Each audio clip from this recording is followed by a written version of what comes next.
بسم الله الرحمن الرحيم. نون والقلم وما يسطرون. ما أنت بنعمة ربك بمجنون، وإن لك لأجرا غير ممنون،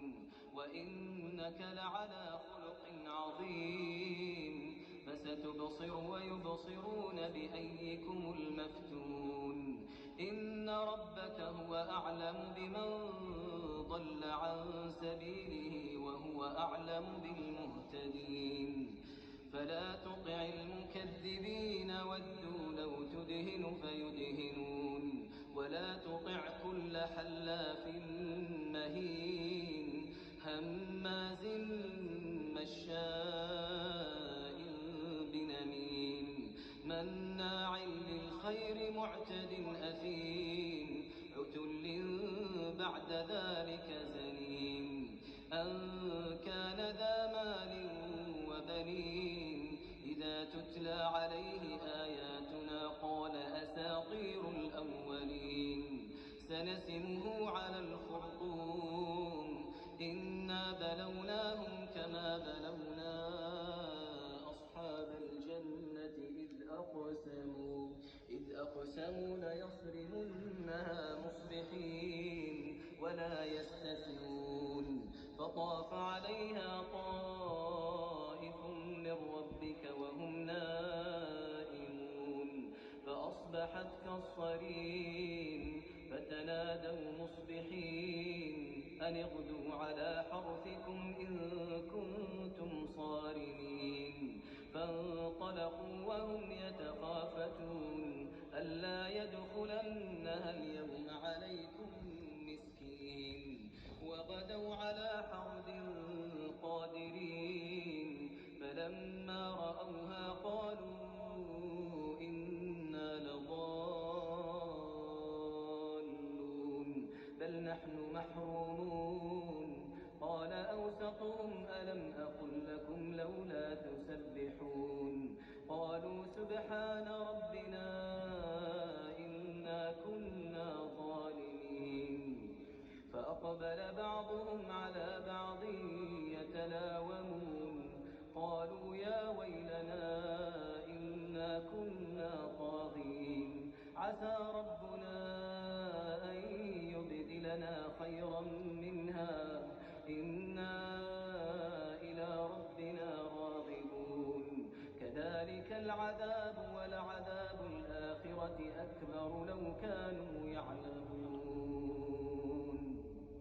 إن للمتقين عند ربهم جنات النعيم أفنجعل المسلمين كالمجرمين ما لكم كيف تحكمون أم لكم كتاب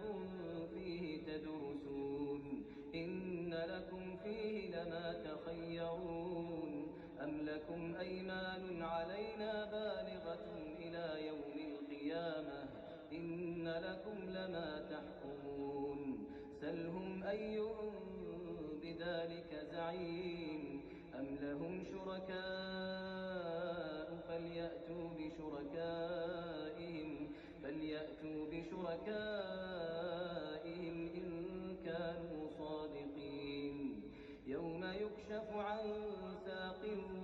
ويدعون إلى السجود فلا يستطيعون خاشعة أبصارهم ترهقهم ذلة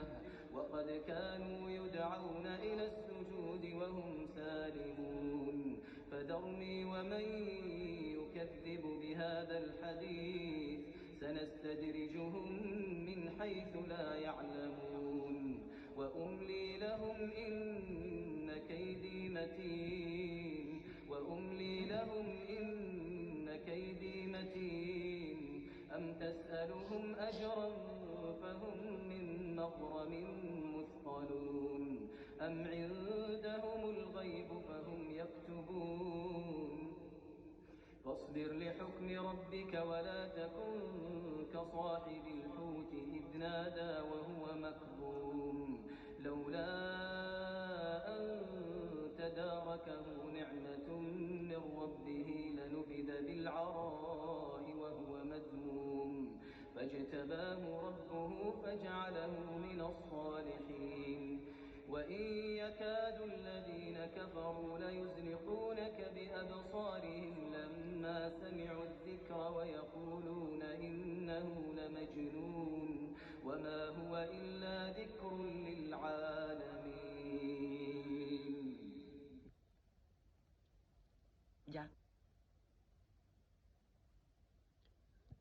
C'était la sourate El-Qalam, sourate 68 du Coran. On appelle aussi cette sourate la sourate Noun.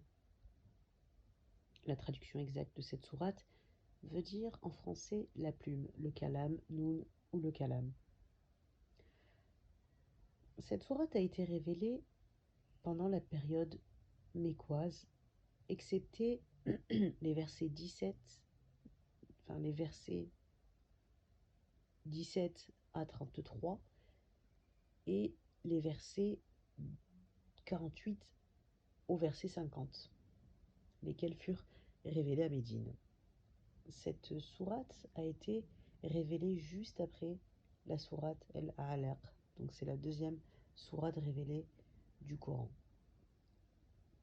Elle contient 52 versets. Les mérites de sa lecture: quiconque lit cette sourate, Allah Azzawajal le mettra pour toujours à l'abri de la pauvreté et le protégera de l'obscurité de la tombe lorsqu'il mourra. Selon Ibn Abi Ka'b, le prophète alayhi salatu wassalam dit: quiconque récite la sourate Noun wal Kalam, Allah Azzawajal lui accorde la récompense décernée à ceux dont il a ennobli le caractère. Selon l'imam El-Sadiq, quiconque récite la sourate Noun wal Qalam lors d'une prière obligatoire ou recommandée, Allah Azzawajal lui évitera à jamais la pauvreté dans sa vie et la pression de la tombe lorsqu'il mourra.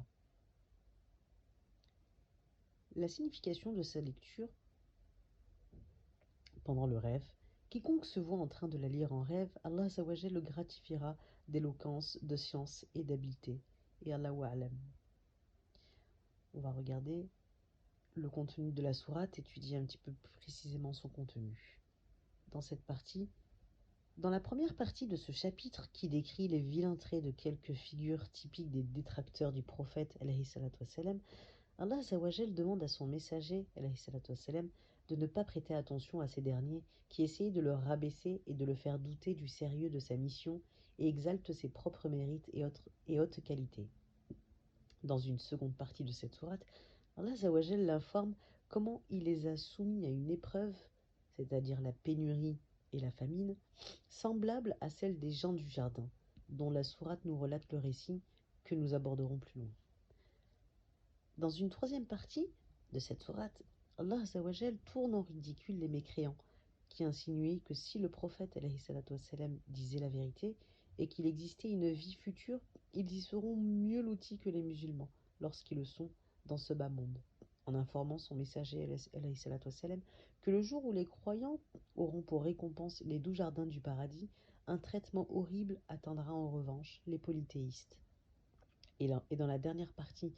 de cette sourate, Allah Azzawajal dit au prophète alayhi salatu wassalam de ne pas perdre patience ni d'abandonner son peuple comme l'a fait Younous et d'attendre jusqu'à ce qu'il décide de la victoire de ses adeptes et de la défaite de ses contradicteurs. La sourate Al-Kalam, le Kalam, comprend une seule petite nouvelle, précédée d'une brève allusion à certaines attitudes des opposants au message de l'islam, que la sourate nous présente comme suit, s'adressant au prophète alayhi salatu wassalam. La sourate dit: n'obéis pas à celui qui profère des serments et qui est vil, au diffamateur qui répand la calomnie. Abstraction faite de l'identité des individus vils qui se sont opposés au saint prophète alayhi salatu wassalam et à son message, cette sourate a mis en exergue certains de leurs traits. Des gens qui profèrent de faux serments, qui ne dédaignent pas le mensonge, qui blessent les gens par leur langue, qui répandent la calomnie et la corruption, et qui font montre d'avarice envers les pauvres. Ces traits pervers qui ont marqué les orgueilleux contemporains du message de Mohammed alayhi salatu wassalam ont été repris par la nouvelle pour les attribuer à ces personnages, visant par là à adresser un message indirect au lecteur ou à l'auditeur pour qu'il réforme sa conduite et la discipline.